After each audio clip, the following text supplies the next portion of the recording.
Deb will be so excited. She's finally getting a bathroom door inside of the mega shed. That bathroom in the mega shed was built like 3 years ago. We used it a little bit, but not much. And every time we've used it, it hasn't had a door on it. And this is what's called a 6-panel door, standard door. He's checking, make sure that we're plumb on our framing. My son used to always say, when something's not right, just beat it with a hammer. Apparently he doesn't like where that stud is. Maybe the width was wrong on the rough frame in. I had plumbers rough frame in this bathroom. They thought they were just gonna come in and it was already framed and they'd put the shower and the toilet in place. And when they got here, I had nothing done. So the plumbers rough framed it. It could have been off a little. Looks like that wasn't plumb. I've never put a door in, but I've watched them put in so many doors in our new house build. Probably something very easy that most people could do, but I figured they're here already.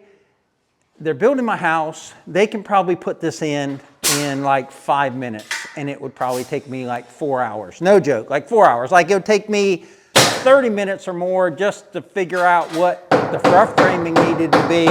And then it would take me a long time to figure out like how the jam and everything's supposed to go. So this is gonna be a much more precise video than if I had done the work. Although mine might have been more entertaining. I think you'll have to cut that little stub off on the bottom now. That's how far off a plumb it was. So the most important thing about a door is to make sure you get the swing right.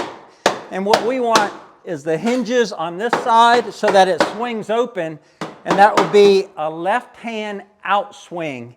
And that's important because if it was an in-swing, it would hit the toilet and you wouldn't be able to get in there. And if it was hinged on the wrong side, then it'd be awkward to put any shelves or anything in this corner. So that's one thing I've learned in this building process was make sure you know left or right hand and then outswing or inswing. Making that a little wider for the door jamb. It's because that 2x4 is 3.5 inches, and I guess this is wider than that. So he's putting some strips up there to nail it to. These guys are actually not only putting the doors in our house, but they're doing all the trim around the windows, trim like in the trays and everything. So they've been doing all the trim work in our house. We were able to cut them loose over here for a few minutes to put this door in. Otherwise, I don't know how you would get a contractor just to put in like one door. It's almost not worth their time. They're taking off all the packing material off of the door so they can install it. It's got a bunch of those annoying staples on it. And the framing by the plumbers isn't tall enough. This is what I knew I'd run into. It's not framed properly. I mean, they've already had to move 2 studs. They've had to shim it out. And now the top or the height isn't tall enough for the door. So I'm glad they're here because I wouldn't have known what to do. You're gonna cut the bottom here? Yep. You can cut that? Yeah, that's fine. That's what I was thinking. I was thinking that this doesn't matter, that all that door jamb and the trim and all that and the threshold, none of that matters for this bathroom. So them cutting off a little off the bottom rather than reframing is just gonna save time and money because we're not looking for a draft-proof, ultra perfect job here. I just want a door on my bathroom. Like a good car body shop, beat it to fit, paint it to match. Okay, take 2. Will it fit now?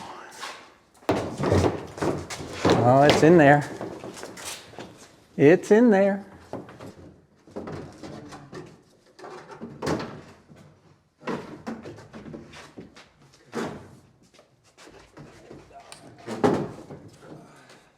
I think the right term for that is like a glove, fits like a glove. He's already putting nails in. What they're saying is that gap is too big there. If the threshold or the jamb of the door is plumb, but I guess they're gonna shim it and then I'll just put OSB over it, square it up. This door install took way too long and it has nothing to do with the guys who installed it. But when you don't have the framing done correctly, you end up with a bunch of shimming of your door jamb, and that's exactly what they had to do here. They had to shim it a little bit up here and a lot down at the bottom. We probably should have just ripped out what was there and reframed it. But we have a door now that's plumb. It opens and closes well. And we'll come in here with some OSB and close out all these gaps. We'll put some hardware in here. So to save a little bit of money, because these 1x10 and 1x12 shelving boards are expensive. In fact, my builder had a leftover board from our new house build, and he said we can turn that back in for a refund, or you can have it to make shelves with. And by have it, I've already paid for it as part of the house build. I said, all right, I'll keep it. It's real nice paint grade board. And I go, how much is it? And he goes, it's $40. I said, nope, send that back to the lumber company. I'm not paying $40 for shelves. These are shelves that came out of our old garage. I took them down the other day. I'll take these off and plane them down so that they're clean again. But right now I'm just using it as a straight edge.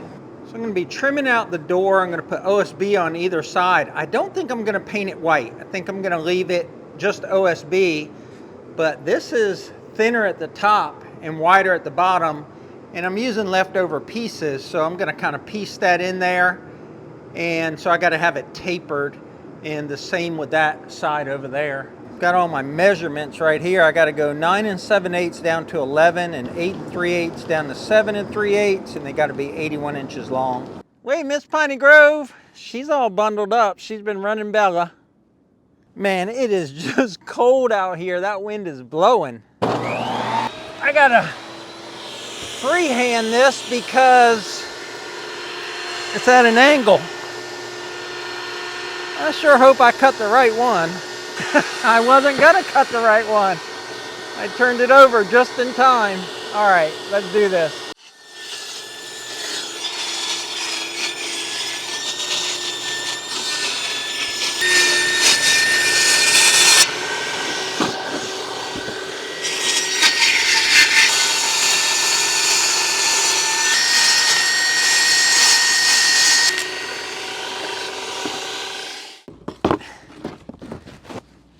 Okay, let's check the fit. I got the long end down on the bottom, short end up here. Look at that, that's marrying up real good.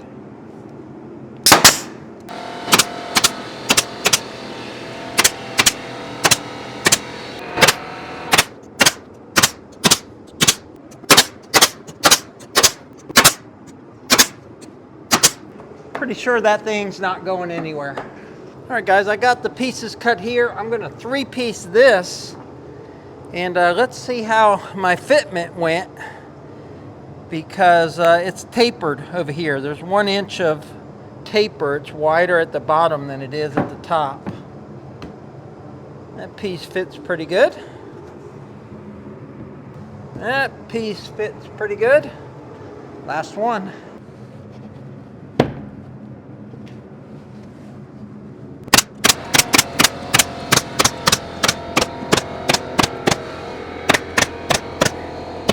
But I got a piece of trim that they ripped down out of our dumpster, and I think I'm gonna put that across there. So we got the white trim like merging into the white OSB there, and this contrast between the trim of the door and OSB, I just really like it. I just like how that turned out.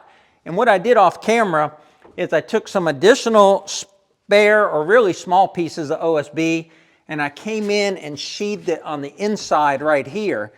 So between this, and it's smaller on the inside, so this was 2 pieces, 3 pieces over there, that's 5, 6, 7, 8, 9, 10. I used 11 little pieces of OSB, and by sheathing it on the inside, it gave a lot of structural integrity or rigidity. There's one more thing that it needs, and that's a doorknob, so I gotta go get that. But do I get a silver one to match the hinges, or do I get a black one to match the rest of the items on the door and shower combo in the shop? It's gonna clash a little, but I went with black for the doorknob.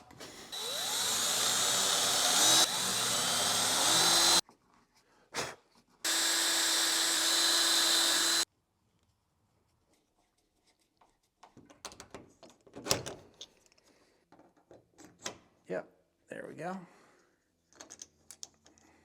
We're real close to having a locking door.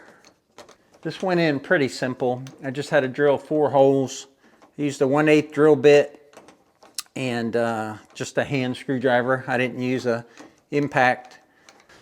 Let's see if it works. Shuts nicely, opens, shuts, perfect. All right guys, that's gonna wrap up this door install. This was a neat little project and it just gets us one step closer to that finished product that we wanna have out here at Piney Grove. Y'all take care out there. I'm gonna give it a test run. Catch you on the next one.